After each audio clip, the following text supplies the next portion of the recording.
Hello friends, welcome to my YouTube channel study geography. I hope you are doing great. इस video में हम लोग बात करेंगे पीएचडी एडमिशन नोटिफिकेशन के बारे में, जो कि जुलाई सेशन 2024 के लिए आया हुआ है। ये एक सेंट्रल और ओपन यूनिवर्सिटी है जहाँ जिसे नैक द्वारा A++ ग्रेड दिया गया है। यहाँ पे वैकेंट सीट की बात करें तो यहाँ पे 350 सीटें दी गई हैं और जो सीटों की जो सब्जेक्ट्स हैं, सब्जेक्ट लगभग आपके 34-35 सब्जेक्ट्स यहाँ पे अवेलेबल हैं। और यहाँ पे जो एलिजिबिलिटी है, आप पीजी हैं, नेट हैं या जेआरएफ हैं, आपकी कैटेगरी वाइज वेटेज दिए गए हैं और सिलेक्शन प्रोसेस दिया गया है। ये हम डिटेल में देखेंगे इन्फॉर्मेशन वाउचर में।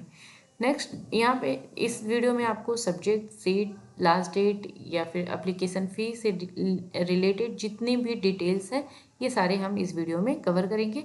तो बिना डिले किए हुए चलिए देखते हैं कि कौन कौन से यहाँ पे सब्जेक्ट अवेलेबल है और यूनिवर्सिटी कौन सी है। ये जो यूनिवर्सिटी है ये इग्नू है, जिसका पूरा नाम है Indira Gandhi national open university, जिसका कैंपस आपको न्यू दिल्ली में मिल जाएगा। ये पीएचडी प्रोग्राम जुलाई 2024 के लिए इन्फॉर्मेशन यहाँ पे दिया गया है। इसे नैक द्वारा A++ ग्रेड दिया गया है। ये सारी डिटेल्स यहाँ पे वाउचर के फर्स्ट पेज पे ही आपको मिल जाएगी। यहाँ पे लास्ट डेट सबसे पहले दिया गया है। लास्ट डेट आप देखिए, जुलाई 2024 सेशन के लिए जो लास्ट डेट दिया गया है 20 नवंबर 2024, यानी कि 1 नवंबर से आप एप्लीकेशन फॉर्म फिल करना शुरू करेंगे और 20 नवंबर तक का आपको डेट दिया जाएगा। पूरी 20 दिन का आपको समय दिया गया है जिसमें आप एप्लीकेशन फॉर्म को फिल कर सकते हैं। जो आप एप्लीकेशन फॉर्म फिल करेंगे वो ऑनलाइन फिल करेंगे और समर्थ पोर्टल पर जाके ही आपको फॉर्म फिल करना है, जिसकी जो लिंक है वो आपको ये जो आपकी इन्फॉर्मेशन वाउचर है यहाँ पे गिवन है। ठीक है, ये आपको ब्लू कलर का दिख जाएगा। यहाँ पे क्लिक करते ही आपका समर्थ पोर्टल खुल जाएगा, जहाँ से आपको रजिस्ट्रेशन करके एप्लीकेशन फॉर्म को पूरा फिल करना है। ठीक है, नेक्स्ट, जनरल इन्फॉर्मेशन में कुछ इंपॉर्टेंट पॉइंट्स हैं जिसको मैं आपको बता देती हूँ। इसमें दिया गया है जो आपका ये प्रोग्राम है ये रेगुलर मोड में है। देन इसमें दिया गया है कि जो कोर्स वर्क होगा उसमें आप चाहे पार्ट टाइम में एडमिशन ले रहे हो या फुल टाइम पीएचडी कर रहे हो, दोनों में ही आपको कोर्स वर्क 6 महीने का आपको अटेंड करना ही करना है। जो 6 महीने का कोर्स वर्क होगा वो आपके न्यू दिल्ली के इग्नू के कैंपस में होगा, जो कि न्यू दिल्ली में है। ठीक है, ये आपको मैं दिखा देती हूँ।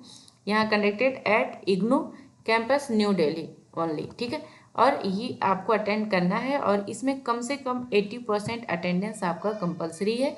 इसके बाद ही आपका पीएचडी में एडमिशन होगा, अदरवाइज आपका एडमिशन कैंसिल कर दिया जाएगा। ठीक है, यहाँ पे एक चीज़ और मेंशन किया गया है कि इग्नू का जो कैंपस है वहाँ पे कोई भी हॉस्टल फैसिलिटी नहीं है। अगर आपको 6 महीने वहाँ रहना है तो जो एकोमोडेशन है ये आपको खुद से ही अरेंज करना होगा।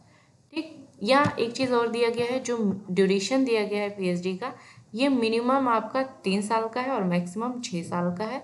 देन जो आपके वुमेन कैंडिडेट्स हैं, कोई कैजुअलिटी आती है या अदरवाइज जो आपको फैसिलिटीज़ दी जाती है, इसके अलावा जो पर्सन विद डिसेबिलिटीज़ हैं इनको 2 साल का एक्स्ट्रा दिया जाएगा, जो कि मैक्सिमम ईयर के प्लस में रहेगा। ठीक है, नेक्स्ट दिया गया है यहाँ पे जनरल इन्फॉर्मेशन में इतनी चीज़ें इंपॉर्टेंट थी जो मैंने आपको बता दिया। नेक्स्ट, सिलेक्शन प्रोसेस आप देख लीजिए। 2 कैटेगरी यहाँ पे दी गई है। कैटेगरी दिया गया है फर्स्ट, जो जिसमें कि आपका यूजीसी नेट क्वालिफाइड हो विथ जेआरएफ। ठीक है, अगर आप जेआरएफ क्वालिफाइड हैं तो आपको 100% वेटेज दिया जाएगा यहाँ पे और डायरेक्ट बुलाया जाएगा इंटरव्यू के लिए। ठीक है, नेक्स्ट दिया गया है जो बी कैटेगरी के कैंडिडेट होंगे जिनका कि केवल यूजीसी नेट है, जिनका जेआरएफ क्लियर नहीं हुआ है, जेआरएफ की कैटेगरी में नहीं आते हैं, केवल यूजीसी नेट क्वालिफाइड हुआ है, तो यूजीसी के नेट की जो स्कोर है उसके बिहाफ पे आपको इंटरव्यू के लिए बुलाया जाएगा। वेटेज आपका जो रहेगा वो 70-30 का वेटेज दिया जाएगा। ठीक है, 70 आपके स्कोर का रहेगा और 30 जो मार्क्स रहेंगे वो आपके इंटरव्यू के लिए रहेंगे। और यहाँ जो ए कैटेगरी के हैं वो 100% वेटेज दिया जाएगा, आपका जो है इंटरव्यू का ही केवल रहेगा। इसमें आपको कोई भी स्कोर पे 70-30 का नहीं आएगा। होपफुली आपका ये चीज़ क्लियर हो गया होगा। नेक्स्ट दिया गया है एलिजिबिलिटी, जनरल एलिजिबिलिटी, ऐसे कैंडिडेट जिनका कि केवल पीजी है। यहाँ दिया गया है आपका कम से कम 2 साल का पीजी प्लस 3 साल का यूजी होना चाहिए, या फिर 1 साल का पीजी और 4 साल का यूजी होना चाहिए, ठीक है। मिनिमम एलिजिबिलिटी जो दिया गया है वो ये है। यहाँ पे 5% रिलैक्सेशन दिया जा रहा है, 5% रिलैक्सेशन OBC, SC ST और EWS को दिया जा रहा है, ठीक है। यानी कि इनका जो है PG में 45% है तो भी इनका एडमिशन हो सकता है। अदरवाइज आपके पास 50% आपका 50% मार्क्स मास्टर डिग्री में होना ही चाहिए। देन एप्लीकेशन फ़ी देख लेते हैं। एप्लीकेशन फ़ी जो दिया गया है वो आपका 1000 रुपीज़ दिया गया है, जो कि नॉन रिफंडेबल है। किसी भी कंडीशन में अगर आपने एप्लीकेशन फ़ी पे कर दिया है तो आप एडमिशन ले रहे हैं, एग्ज़ाम दे रहे हैं, नहीं दे रहे हैं, ये रिफंड नहीं किया जाएगा। नेक्स्ट सब्जेक्ट वाइज क्या क्या डिटेल्स हैं ये देख लेते हैं। बाकी और जितनी भी चीज़ें थी हम लोगों ने देख लिया, selection process, application fees, last date वगैरह देख लिया। अब सब्जेक्ट वाइज जो सीटों की संख्या वो देख लेते हैं। इसमें देखिए डिसिप्लिन यानी आपके सब्जेक्ट दिया गया है, वैकेंट सीट दी गई है category wise, then specific eligibility criteria दिया गया है कि आपका मास्टर डिग्री किस सब्जेक्ट में और किस स्ट्रीम में होना चाहिए, ठीक है। यहाँ पे साइकोलॉजी दिया गया। देखिए कैटेगरी वाइज जो सीटों की संख्या है वो आप अपने सब्जेक्ट में वीडियो पॉज करके देख लीजिएगा डिटेल में, आपको सारी चीज़ें क्लियर दिख रही होगी वीडियो में। और मैं यहाँ पे केवल सब्जेक्ट और टोटल सीटों की संख्या जो है वो मैं रीड आउट कर देती हूँ।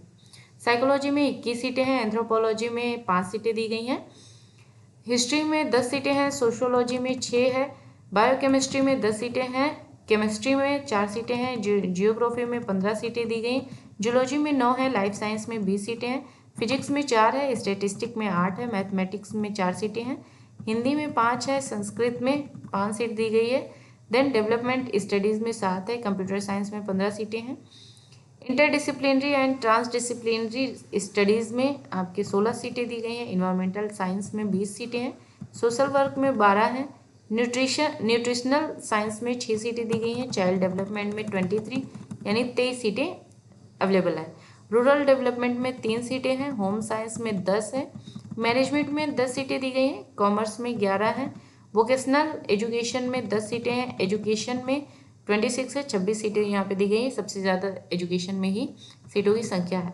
फाइन आर्ट्स में 2 हैं, थिएटर आर्ट्स में 8 सीटें हैं, म्यूजिक में 6 हैं, डांस में 5 हैं, जेंडर एंड डेवलपमेंट स्टडीज़ में 8 सीटें हैं, tourism and hospitality service management में 6 सीटें दी गई हैं, डिस्टेंस एजुकेशन में 19 सीटें यहाँ पे अवेलेबल हैं। देन आप देखेंगे नीचे यहाँ पे परसेंटेज दिया गया है कि आपके जो रिजर्वेशन दिया जाएगा किस कैटेगरी में कितने परसेंट दिया जाएगा। नेक्स्ट आप देखेंगे यहाँ पे सिलेबस दिया गया है, इंटरव्यू जो कि आपका होगा वो कहाँ कहाँ से क्वेश्चन पूछा जाएगा, किस किस स्ट्रीम से, ठीक है। यहाँ सब्जेक्ट वाइज सारी डिटेल दी गई है। जैसे आपका साइकोलॉजी है तो साइकोलॉजी में जो रिसर्च से क्वेश्चन पूछा जाएगा वो क्या क्या पूछा जाएगा, किस किस स्ट्रीम से पूछा जाएगा, ये डिटेल दिया गया है। देन आपका जो सब्जेक्ट होगा सब्जेक्ट से कितना 40% आपका जो है रिसर्च मेथोडोलॉजी से पूछा जाएगा, 40% आपका सब्जेक्ट स्पेसिफिक होगा, ठीक है। जिस सब्जेक्ट पे आपका जो रिसर्च पेपर रहेगा उस सब्जेक्ट से क्वेश्चन पूछा जाएगा। ये आप नीचे जाएंगे एक एक करके सारे सब्जेक्ट की सारी डिटेल यहाँ पे दी गई है। आपका चाहे रिसर्च मेथोडोलॉजी का हो चाहे आपके सब्जेक्ट स्पेसिफिक हो, यहाँ पे सारी पूरा का पूरा सिलेबस दिया गया है। यहीं से आपको क्वेश्चंस पूछे जाएंगे, यही इसी फील्ड से सारी तैयारी आपको करके जाना है। होपफुली ये वीडियो आपके लिए इन्फॉर्मेटिव होगा। अगर वीडियो अच्छा लगे तो लाइक करिएगा, चैनल को सब्सक्राइब करिएगा, वीडियो को शेयर करिएगा। मिलते हैं नेक्स्ट वीडियो में, तब तक आप पढ़ते रहिए, आगे बढ़ते रहिए। Thank you.